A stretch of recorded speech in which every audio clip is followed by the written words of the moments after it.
Hey friends, welcome to the Raising Boys and Girls podcast. I'm Sissy Goff. And I'm David Thomas. And I'm Melissa Trevathan. And we're so glad you've joined us for this conversation. Let's dive in.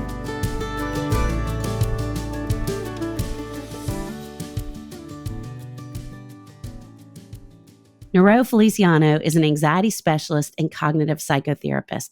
She received her master's in social work from Columbia University and is the co-founder of Integrative Counseling and Wellness Group in Wilton, Connecticut, where she's been in private practice for the last 15 years. Niro has been featured on NBC News, The Today Show, Parents Magazine, and Today's Parents. Niro is also the host of the podcast All Things Life, where she talks about psychological, emotional, and spiritual wellness. Her first book, This Won't Make You Happy, 8 Keys to Finding True Commitment, was released in the spring of 2022. Niro lives with her husband of 18 years and 4 kids in Fairfield County, Connecticut. We are delighted to introduce you to this wise, thoughtful, and like-minded friend.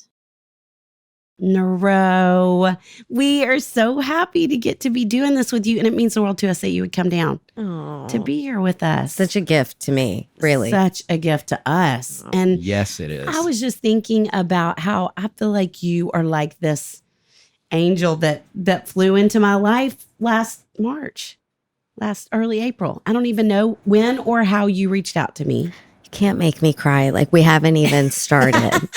But I'm serious that in the midst of walking through the Covenant shooting at Daystar and us trying to figure out how to help families and care for our staff, and you showed up in my email inbox, which I don't give out my email address. So I really don't know how in the world. And all of a sudden you were there and you said, I intervened with the Sandy Hook shooting, and I would love to support you and Daystar in any way I can. I know what you all are going through.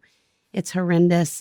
I mean, and then we emailed back and forth 30 times, I feel like last spring. And just even, I mean, we never even got to meet with you, but I told our staff about you. And the fact that there was somebody in Connecticut that was praying for us, that was praying for our community.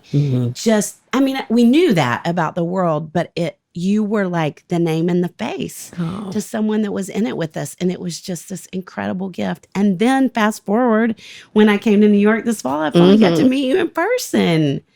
And it's so fun to meet. I mean, y'all had this experience last night when we went to dinner, but to meet someone that you're already friends with after you've become friends is so fun. So fun. Yeah. I loved you already from the email. So that was already established. And then I can remember it to our whole staff. You did. The first of 10 times she said, David, you were going to love her. You were going to love her. We've got to get her on the podcast. You were 100% correct. Yes. We had the most amazing dinner last night, shared stories, and we're so grateful it gets to continue today. Oh, I am too. And you know, when that happened, and even now in my life, I think all the time, who helps the helpers, right? Because people think that we have it all together and we know what to do, but they don't realize this is emotional for us going through it too, especially what you all went through. So I didn't really do much for you other than to say, we're thinking of you, we're praying for you. And this is a longer term process. So we're here whenever for support.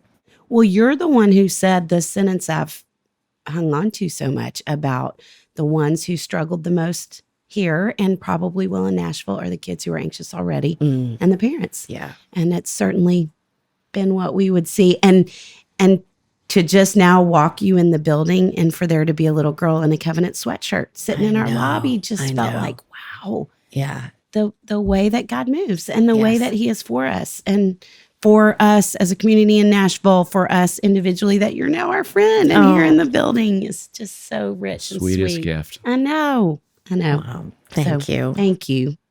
And cannot wait for our listeners to know you and feel like they're your friend too, because they will at the end of our conversation.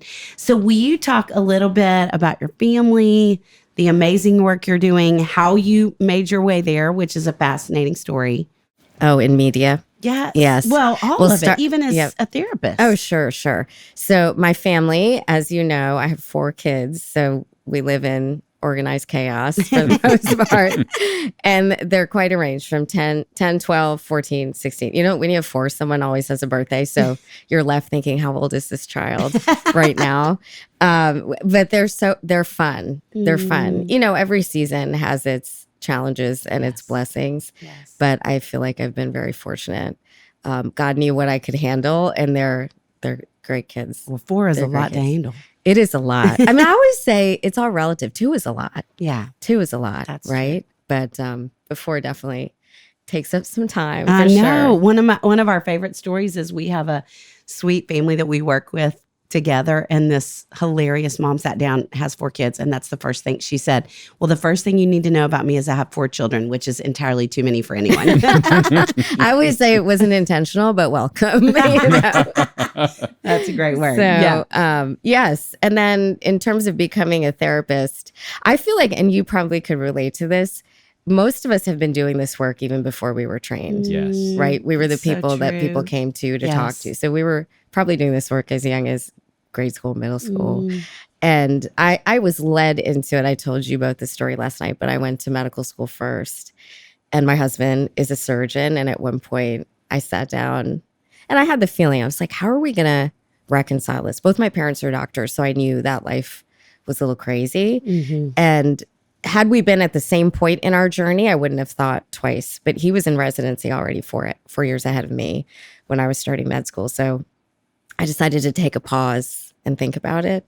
And just to save our marriage, so I wouldn't drive him crazy every time he came home and be like, here's our house projects, new husband.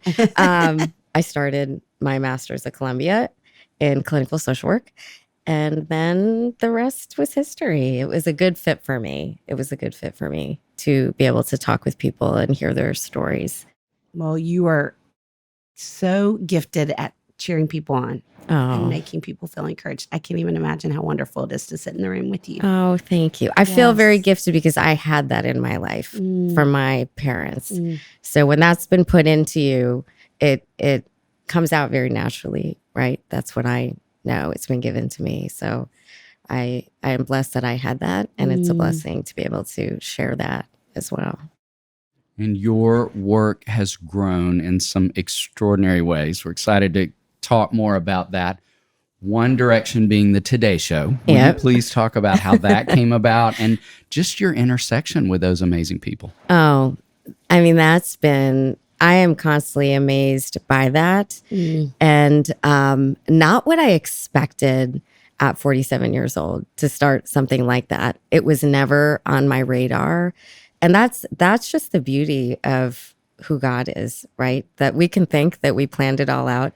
I mean, there's no straighter path than medicine. I thought, okay, 4 years here, 4 years here, and then maybe a doctor till I die, you know, basically. So true. Yeah. And God was just like, no, it's going to be different. It's going to look different, and just trust me with it. So I had a patient who in 2019 said, Niro, I would love for more people to get to know your work. And I have a longtime friend who was a producer at the Today Show. I want to connect you with her. In 2019, they had no interest in me at all. You know, they said, have you done any TV? I said, nope. They're like, well, we're not. Good luck to you, you know? But I just kept in touch with them. And then I started doing more local media around parenting. And, you know, when something came up in the news, whether it was a shooting or something where people needed some guidance, they would call me. And then I wrote a book in 2022. And that's when the Today Show. Love. Oh, Yeah. thank you. That's when the Today Show called and said, can you come talk about happiness? I said, sure. And if you know those shows, you pretty much typically go on once and talk about your book or whatever it might be. And that's it. That was not your experience, Sissy, which speaks to how good you are, right? Everybody wants you back. But I'd shared with you my daughter, Sophia, who is 12 and has always been very prophetically gifted. She's wise. Sophia means wisdom in Greek. So she was named aptly. She said to me a few days before I went on the Today Show for the first time, Mommy, you know how you started doing these other shows, which were local. And it was a really big deal at first, and then it was no big deal, and they kept calling you back. I said, yeah. And she said, that's going to happen with the Today Show. And I said, oh, You're so cute. It doesn't work like that. But that's exactly what happens. So I've just gone many times. I think now I'm up to 11 times in about a little and you're over about a to year. be on your 12th. Yeah. Yes. And can people go back and watch? Yes. Okay, If you go to the Today Show website and Today.com? Today.com Okay. and in their search bar, put in my name, Niro Feliciano, you'll see all the segments. It's like 4 minutes of wellness, mental health, whatever they're asking me 4 to talk minutes about. of gold each Yes. time. They're so good and helpful. I hope so. Thank you. Yes. Yes. Thank How you. thankful we are that they kept calling because you Oh. have so much wisdom and generosity to offer in Thank spirit. you. And so I'm so grateful, but not at all surprised they kept calling. Too. Thank Me you. too. And the book, which we love. I have one sitting in my office. So the title is This Book Won't Make You Happy, which is Yep. amazing. We love that title. And the subtitle is 8 Keys to Finding True Contentment. So we have Yes. several questions about the book. Okay. And I want to read this because I love that it starts off with a gripping and heartbreaking story of dinner with you and your husband. Yes. And then moves to the question that we're all asking, why is happiness so hard to find? And I think we have talked so much about how we have never, and my guess is you're the same, seen parents as discouraged and disheartened Yes. as they are in today's world. Will you talk about that answer to that question for us as people and maybe specifically to parents too? Yeah. I'll backtrack a little to the Yeah, story please. with me and my husband. Would love So I had never written a book and I hadn't really planned to write one in 2020 going into 2021. An acquisitions editor found me Wow. and asked, are you planning on writing a book? Are you working on any proposals? She had heard me speak somewhere or do an interview actually. And so I was like, actually, I started working on a book proposal that I felt like I needed to do at one point, but I tabled it because we were in 2020 and I had 4 kids at home. One who Yes. couldn't read, who was trying to virtually learn, with 2 working parents. She was in kindergarten.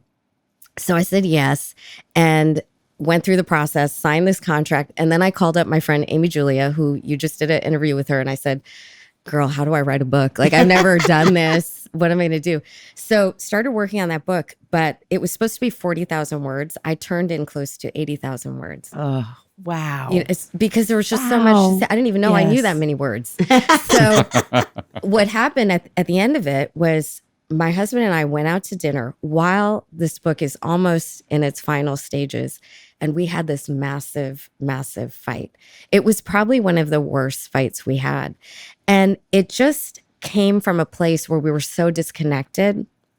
I was so disheartened after this fight because we were both so busy. And on the outside, we had this beautiful life, beautiful home, beautiful kids, we're healthy. People think that everything is perfect, but there was so much brokenness between the two of us.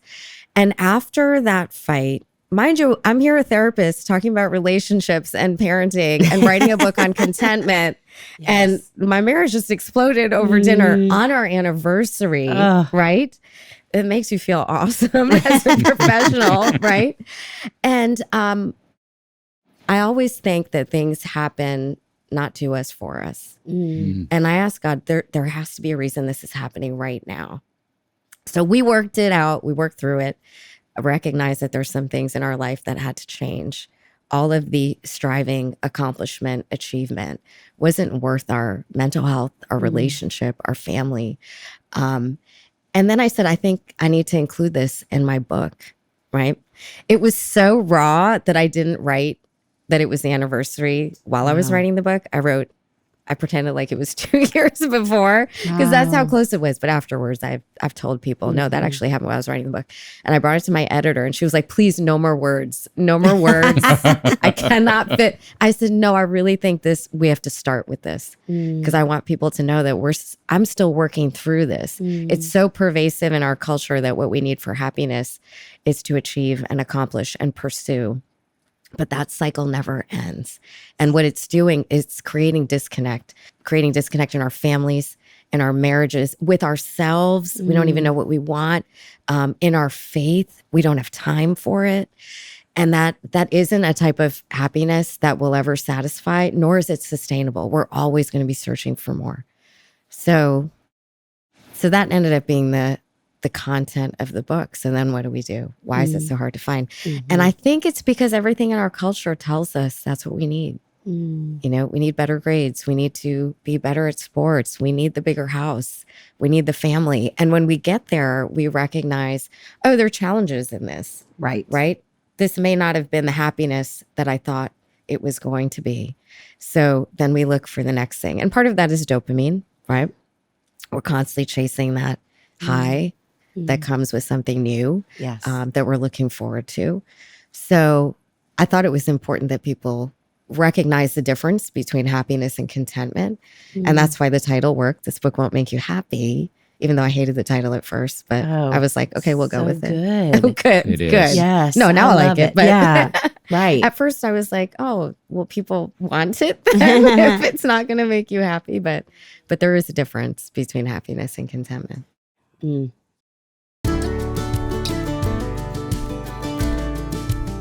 David, when we flew to Texas to speak, I noticed you snacked more than normal. Uh-oh.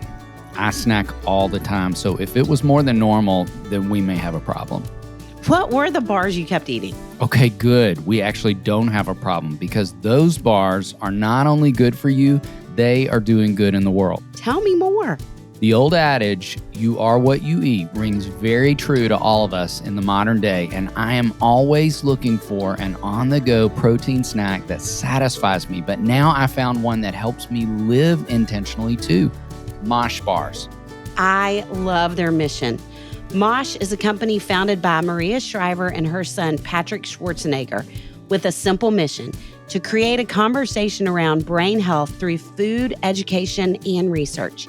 Maria's father suffered from Alzheimer's, and since then, she and Patrick have dedicated themselves to finding ways to help other families dealing with this debilitating disease. Mosh joined forces with the world's top scientists and functional nutritionists to go beyond your average protein bar. With 6 delicious flavors, each Mosh bar has 12 grams of protein and is made with ingredients that support brain health, like ashwagandha, lion's mane, collagen, and omega-3s. Sissy, can you say ashwagandha 3 times as fast as you can? I cannot and I won't. But here's the best part about Mosh to make you feel good. Mosh donates a portion of all proceeds from your order to fund gender-based brain health research through the Women's Alzheimer's Movement. Why gender-based? 2/3 of all Alzheimer patients are women.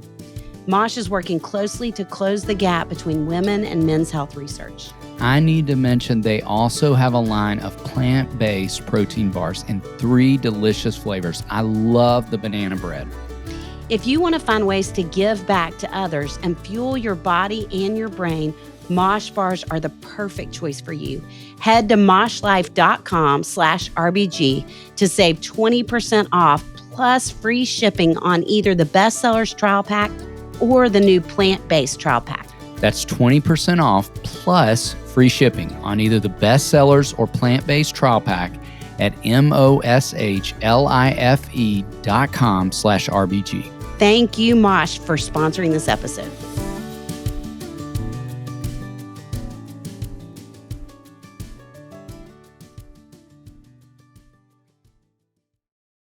Well, let's talk about the 8 keys. Okay. So will you define or name some of those and then how you came up with the list you included? Yes.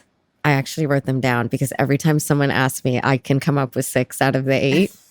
Do that on interviews So glad too. that happens to you too. know. It does. Someone will say, "What are the 5 things?" And I'll think, "I don't even know a 1. I don't know what that even means." I Yeah. know. I'm like, I swear I wrote the book, but I can't think of all the chapters right now. Yes. Acceptance, self-compassion, gratitude, connection, present focus, priority and intention, resilience, and faith. And they're all practices. Yes. And someone asked me, did you list them in a certain order? And I said, yes, from most difficult. You know, I started with some of the difficult ones and went from there. And I really felt acceptance, practicing acceptance and self-compassion, especially for parents. You know, being a parent is really hard. It's hard to give ourselves grace. It's also hard to accept some of the things that we're seeing in parenting. So I felt like those were some of the hardest. But they were practices that I saw when we engaged in them consistently. One, our neurochemistry responds to them. We see a release in all of them of dopamine, serotonin, oxytocin, endorphin. So we were designed for these things, for contentment, for happiness, a sustainable type of happiness. And then also what I saw in the research, and this was interesting to me when I was doing the research on these practices, is when we live like this, we're physically healthier. Why were people who kept gratitude journals, which we all say, we know we should do it. It's a nice thing to do. No, these people lived longer. They had lower rates of cardiac inflammation when they kept gratitude journals. Wow. We were created to live like this. Yes. So they're powerful practices. So that's how I came up with them. And there were things I just seen in practice, when people did them, the impact on their mental, emotional, spiritual, and physical health was significant. Well, let's circle back around to the parents idea. Are there a couple you feel like are particularly challenging / important for parents? And how would you help parents move toward them? Yes. I think, so what I say is, when I handed someone this book, pick one and focus on it. Yes. They're all good, but we're so overwhelmed and inundated by information as parents. I would say pick one until it becomes consistent. But going back to that story at the beginning of my book, connection is so important in families and with your kids. And I love how you wrote, Sissy, once, more connection, less correction, connection over correction. Yeah. I think we forget that sometimes as parents because we just want to do the best for our kids. We want to steer them right. But the connection has to happen first so they can hear us, right? So I would say, if you can focus on connection and not just connection with your kid, right? Learning their love language, making time for them to just sit and listen. I remember it was a big awakening for me one day in my office when I sat with an adolescent for 15 minutes. And this was the decision I made at a certain point to cut down my practice. And at the end of the session, I thought, when was the last time I sat with my own child for 50 minutes and listened to them? And I couldn't remember a time. And that's when I knew for me, something had to change. Not that we're going to get 15 minutes a day to sit with your child, but 15 minutes of eye contact and listening to your child, we know from the research, goes a long way to make them feel centered and loved and connected to you. Also, connection through service. I really think if you can serve as a family, that speaks volumes to your kids. And when we've done that as a family, I'm always surprised at how much my kids love it. I mean, they won't pick up their own rooms, but they will go out and pick up trash for someone else, very happily. And especially when we're doing it together. So modeling that, I think, is important. And especially when you're parenting, make sure you prioritize connection to your partner. I think that's so important in terms of creating that family structure and having it come from the top down. Because parenting can be stressful, and oftentimes we neglect our own marriages and relationships when we're doing that. So I think that's important. Self-compassion, grace. I always meet parents who are older with their kids saying, "Oh, I should have done this." In the book, I talk about how we have to stop shoulding on ourselves, right? Which was Albert Ellis a long time ago. But we should all the time, right? But we only know what we only know. And we're always doing the best we can on any given day. And that best is going to fluctuate, depending on how we feel or what's impacting us. So I think giving ourselves grace is really important. And we're also modeling to our kids, it's okay to make mistakes. You have to give yourself grace too. So they're seeing that as well. And I think gratitude is at the heart of contentment. I do with my kids. I mean, now they kind of make fun of me for it. But anywhere we go, I'm like, okay, give me 3 good things. Because sometimes when I phrase it like, what are you grateful for? They get stuck. But 3 good things in your day. And we know that can transform a negative mind over 30 days. Yes. But giving them that exercise helps to shape the lens in which they see the world. 3 good things. I like that. I've never heard anyone say that way. Oh, we do it at dinner. Things. When no one's talking, I'm like, you know what I'm going to ask for, and they will now come up with it. Well, I was going to say, and part of that is just a part of family is that kids are going to roll their eyes and act annoyed. Totally. I feel like they have to do that. It's their role. Yes. And my guess is if we were going to get to sit in the room with your kids, they would say that's one of their favorite parts about time. Well, let's ask them when you meet them. Yes, let's do. I love that Which idea. We can't wait for. I know. One of our favorite parts of your book is the turning the key section at the end of every chapter. And you have already shared so much wisdom, but any other practical ideas for families that come to mind as you think about that particular section of each chapter? Yeah, I made it very simple, because like I said, I mean, I know even as a therapist and a parent, I'm overwhelmed by the amount of information that's out there. And sometimes our brains will shut down. There's too much so that we don't do anything. And that's why I wanted people to start small. But I think as parents too, it's also important that we learn to regulate our own emotions. And I think breathing can be really, really significant. And we can teach that type of breathing to our kids. And really, and you both know this, but it's the longer exhalation, right? Easy way to remember it. Longer exhalation is the key to relaxation. Oh, that's right? good. So that they know how to do it. Box breathing, breathing for 4, holding for 4, breathing out for 4, holding for 4. These are things that I think we need to do even when we feel like we're going to react to our kids, to take a moment and regulate, come out of fight or flight, and then take a deep breath for 60 seconds and then think about what we're going to say. But I think that's something for us, but also something we can teach our kids. That I put in one of the keys, and some of the things that we just talked about in those chapters that I thought were significant for parents as well. Thank you. Yeah, I love that. So big picture, what do you hope we'll gain from this book? One, that you're not alone if you feel like life is too much, and that there is this constant striving. And I think we have to know that real contentment is closer than we think. It's more accessible and more attainable, and it is found in the simple things. And it really is what brings the true joy versus the temporary happiness or high that we're told we need. So I think knowing those practices that we may look at as really simple, they're really powerful, and they're not only emotionally transforming, mentally transforming, they're physically transforming. So they're worth a try. Yes. They're worth a try. And I think we model that again for our kids. So when we learn them and implement them ourselves, then we can teach them to our kids. And then we're giving them actually the real tools to be able to find contentment in their life. So grateful. I feel like we do need this book so much right now. I mean, yeah, maybe more than ever. So get a copy.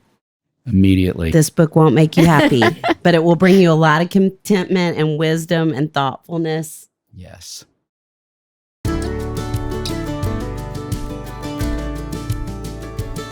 Okay, we've climbed on the other side of the holidays, and I need to hear about your Christmas. It was amazing. Henry and Whit are such fun ages, and I loved experiencing Christmas with them. Of course you did. One of our amazing sponsors was helping make your Christmas shopping easier than ever. That is right. I had so much KiwiCo under the tree this year. I gave the color wheel racers and ramp sort and stack puzzle blocks and sensory solar system set. Say that 3 times as fast as you can. I'll go first. Sissy gave the sensory solar system set. I can't say it, but I can say that KiwiCo is full of brain-building play for the littlest learners. With 9 different subscription options for different ages and subjects, there's something for every kid. KiwiCo delivers seriously fun learning for kids of all ages through hands-on projects and activities. Each month, kids receive crates packed with engaging hands-on activities designed to introduce them to exciting science, technology, and art concepts. There's always something for new kids to discover, like engineering robots or learning about the science of ice cream. I would love to know more about the science of ice cream. Well, you could. With 9 monthly programs to choose from, KiwiCo has something for kids of all ages, ranging from infants and preschoolers to teens and beyond. Each crate is designed by real experts and tested by kids to ensure that every experience is age-appropriate, engaging, and seriously fun. Crates come with everything needed for kids to build, including materials and instructions. There's no commitment, so you can pause or cancel anytime. Redefine learning with play. Explore projects that build confidence and problem-solving skills with KiwiCo. Get 50% off your first month on any crate line at kiwico.com with promo code RBG. That's 50% off your first month at kiwico.com, promo code RBG.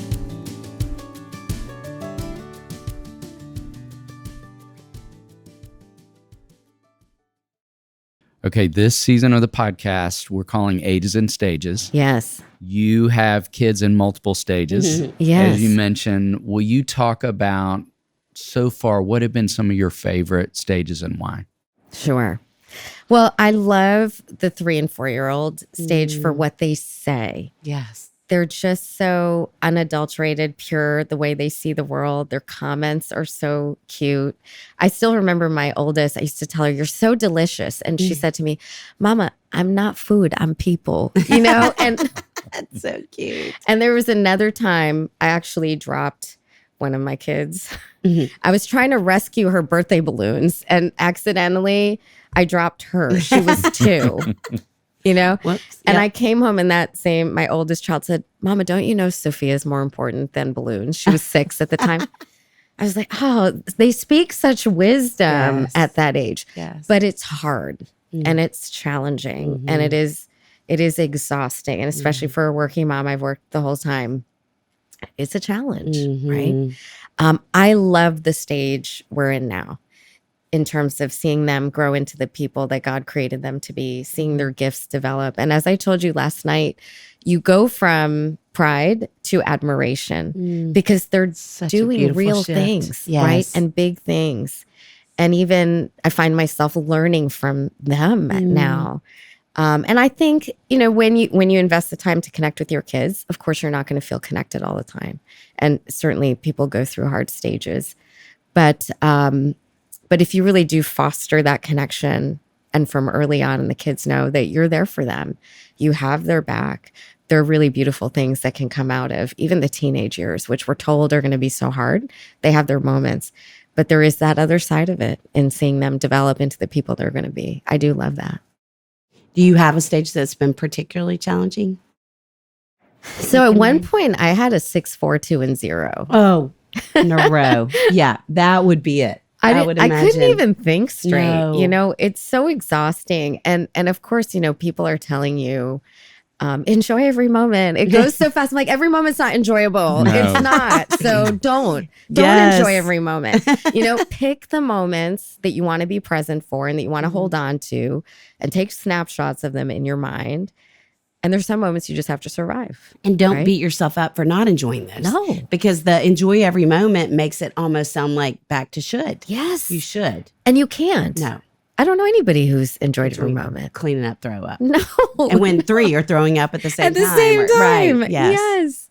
No. The beauty of so much of what you're saying right now and everything you say in the book too, because I think too that I have experienced it takes parents to the wrong questions. Like we start asking, what's wrong with me that I Yes. don't? Or why are other people seem to be enjoying this so much and I don't? So again, why I'm so grateful you're speaking to these things. Thank you. Well, you don't see the whole story when you see other people enjoying it. You might see a moment of it. You might see it on Instagram where they look picture perfect, but you don't know the whole story. And I think all of us can speak to knowing many people's whole stories, right?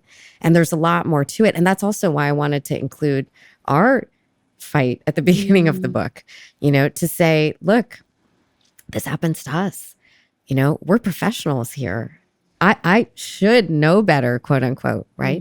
But none of us are exempt from these types of challenges. You just may not see them or hear about them. Yes. Yeah. Dan Allender, have you read his work? No. Oh, you need to. You would Okay. really like him. And I remember he said something about years ago about kind of like I would never trust the faith of someone who hasn't doubted. And I think the fact that you have written this book, when you do start with this horrendous fight with your husband, I trust you because I know you, but I think as a reader, it would make me trust what you have to say about contentment so much more because which is what I love about the book and why, again, you need to buy it, is it's an honest conversation and not this pie in the sky Right. prosperity gospel, all of that I think sometimes we hear, but you're speaking real truth into all of our lives. Thank you. So grateful. And to know that this is a process throughout Right. your life. Yes. Because life is so unpredictable and there'll be things that kind of knock you to the floor. But this is kind of a compass on how you get back to it, for sure. Well, and I mean, we could talk about a million things for a lot of hours, but the verse that came to my mind when you were talking a minute ago was that I have come that they may have life and have it to the fullest. Yes. And thinking, I can so often think that means heaven. That's where we really get to the place, which it is ultimately, where there's ultimate contentment all the time. But obviously, Jesus is talking about now. Yes. And life to the fullest means we dip into the sorrow to the fullest too, but it's both. It's all of it. And so I just love for us to be able to stop in the midst of, I guess I think maybe culturally in us wanting to be so honest and vulnerable anymore, that we live in the sorrow sometimes more than knowing there can be contentment and joy. Yes. But you're right. There's so many moments of life that are full now, right? Last night we went out to dinner was one of those moments, and just seeing how God has interwoven our past and even people who we know and now connected each other is beautiful. There's so many moments that I think that God wants us to experience now. Yes. It requires some work on our part, right? God has given us agency to take those steps. But when we do, the rewards are big. That is absolutely true. Last night was indeed a moment of fullness. I love that Yes. you went back to that. Okay, thinking more about this arena of parenting, what's some of the best parenting advice you've been given? Well, a wise woman told me to take care of my own anxiety if I want to help my child with theirs. That has You're been some sweet. great parenting advice. Yours. Really great parenting advice. I think every parent needs to know that. And I meet very few parents who don't have anxiety. Because in this day and parenting time. kids in this day and age is hard, right? Yeah. It's hard to be a kid, but it's hard to be a parent of a kid in this day and age. So I thought that was excellent advice. Well, in the research I read, anxiety is a response to cumulative stress over time. And I mean, goodness gracious, for us to have lived through the pandemic, to live through all the things that are, so many things in the last 10 years. We have all lived with such cumulative stress over time. We have. Yes. Yeah. And our bodies internalize it too, in terms of our reactivity and responses. So yeah, I think it's important that we understand how we are reacting and regulate that. And that also creates a different tone in our homes, in our environment, right? Because kids do feed off our own anxiety. So I thought that was excellent advice. And I was thinking about this last night, actually. When I was in kindergarten, I had a little autograph book and my mom wrote in it, and she wrote, do your best and leave the rest to God. And that has followed me into parenting, because we're not going to know everything. We're not going to be able to be everywhere our kids are. But I really feel like God honors our best, whatever that looks like. And he will make up the difference. Yes. And we need him to make up the difference. Yes. We're not going to be able to cover all the bases. So I think guarding that relationship with you in your faith with God is so important, not only for your kids to see what real faith looks like in real time, but knowing that it's not all on us. God is in control of their path too. He wants more for them than we want for them. And trusting in that, I think was good advice from my mom when I was in kindergarten, but stayed with me. I'm excited to meet your mom one of these days too. Me too. So, Niro, we obviously want folks to be able to find and follow you. Where Yes. can people find you? On my website, NiroFeliciano.com. Will you spell it? Yep. Niro, F as in Frank, ELICIAN as in Nancy, O, NiroFeliciano.com. Such a beautiful name. I've Oh, never thank known a you. Niro. Well, actually, my whole name is Niroshini. It has been shortened through Beautiful. my life. It means peacemaker. Oh, wow. My kids might tell you different. But Beautiful. and on Instagram, I do Yes. a bunch on Instagram. You do wonderful too. things on Instagram. Thank you. Yeah. You can find me there. And your name is your handle. Yes, my On name Instagram. is my handle. And there's actually, I don't know if you saw it, I'll show it to you, a little book trailer, like a little film. And you could see the little fight between me and my husband that we recreated. Oh, wow. Which is actually really fun. He's such a great actor, at least an angry man. He can act that really well when he wants to. It was impressive. I'm going to go find it. We wanna And see we're going to that. link. You can find in our Instagram post about the episode. We'll collaborate with you and link to all those things. Great. Okay, we like to end with something fun and Yes. food related. And we had the great fortune, as you mentioned, of spending time at dinner with you last evening. And wondering what your answer might be to this question, I was observing you in the space as You we had were. dinner at Superica here in Nashville. You were subtle. I didn't I even know. was studying and wondering. So part 1 is queso or guac. Part 2 is what's your favorite taco? So we came to the conclusion that you don't have to pick queso or guac because you introduced me to that very amazing concoction. What was it called? Compuesto? No. Yes. Queso compuesto. Yeah. Queso compuesto. Compuesto. That's right. Which is like a combination of everything. Yes. Yes. Guac, queso, sour cream, meat, I mean, cilantro. that's life to the fullest. There right you go. There you go. True. It was. Yes. Yep. That's what I would say. Yeah. Okay. And I love fish tacos. Yeah. Any day. Mhm. So good. So good. Well, I was thinking if we were going to say our 3 things. Yes. I mean, I really, even writing in your book, I just thought one of a really sweet gift from God in this last season of life has been your friendship. Oh. And so you would be one of my good things. Well, Right. that would be one of mine for both of you. I did not know until you told that story a minute ago what your name meant. And my goodness, you have lived into the truth of that name. Yes. And we have certainly experienced that in knowing you. So thank you for bringing Amen. peace and wisdom to our conversation today. Yes. It's been a gift. I'm going to cry for like 3 days after I am. Thank you. Thank you.